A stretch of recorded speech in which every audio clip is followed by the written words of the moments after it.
పెద్దలారా మిత్రులారా అందరికీ నమస్తే. నేను గరిడేపల్లి సత్యనారాయణ. ఇది పుదుచ్చేరి చిన్న రాష్ట్రం. మొత్తం ఎమ్మెల్యే సీట్లు 30, మ్యాజిక్ ఫిగర్ 16. ఇక్కడ ఎన్ఆర్పి, కాంగ్రెస్, టీవీకే, ఇతరములకు సంబంధించి ఉన్నది. యాక్సిస్ మై ఇండియా సర్వే సంస్థ వాళ్ళు ఎన్ఆర్పికి 16 నుంచి 20 వస్తాయని, కాంగ్రెస్కి 6 నుంచి 8 వస్తాయని, టీవీకేకి 2 నుంచి 4 వస్తాయని, ఇతరులకి 1 నుంచి 3 వస్తాయని చెప్తా ఉంది. ఇక కామాఖ్య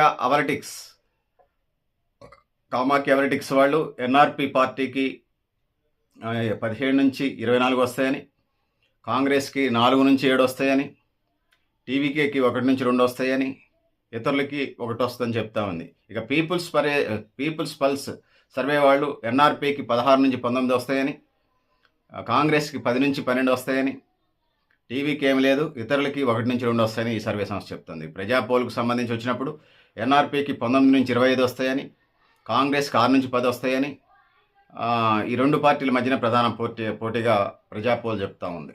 ఇక పోలా పల్స్ సర్వే సంస్థ ఎన్ఆర్పికి 20 వస్తాయని, కాంగ్రెస్కి 8 వస్తాయని, టీవీకేకి 1, ఇతరులకి 1 వస్తాయని ఈ సర్వే సంస్థ చెప్తా ఉంది. ఇది పుదుచ్చేరికి సంబంధించినటువంటి మొత్తం 30 సీట్లలో 16 మ్యాజిక్ ఫిగర్గా ఉంది. సో ఇది పరిస్థితి. ఇది ఎన్ఆర్పి అంటే ఎన్డీఏ కూటమిగా అక్కడ లోకల్ పార్టీస్తో కలిసి ముందుకెళ్తున్నట్టుగా మనకు కనపడతా ఉంది. పెద్దల మిత్రులారు, ఇది పరిస్థితి. మీరు కూడా మీ అభిప్రాయాలని కామెంట్ బాక్స్లో రాయండి. థ్యాంక్ యూ అన్నారు పెద్దల మిత్రులు.